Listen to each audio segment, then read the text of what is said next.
প্রথম দাবি, প্রধানমন্ত্রী শেখ হাসিনাকে ছাত্র নাগরিক হত্যার দায় নিয়ে জাতির কাছে প্রকাশ্য ক্ষমা চাইতে হবে।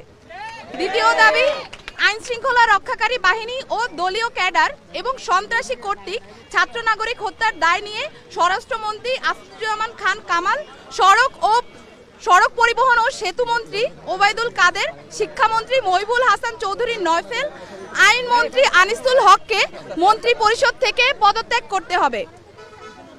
ইন্টারনেট শাটডাউন করে দেশে ডিজিটাল ক্র্যাকডাউন করায় তথ্য প্রতিমন্ত্রী জুনায়েদ আহমেদ পলককে পদত্যাগ করতে হবে।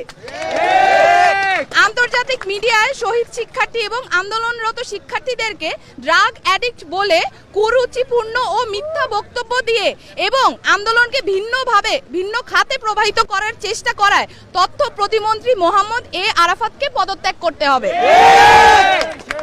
ঢাকা দাবি নাম্বার 3।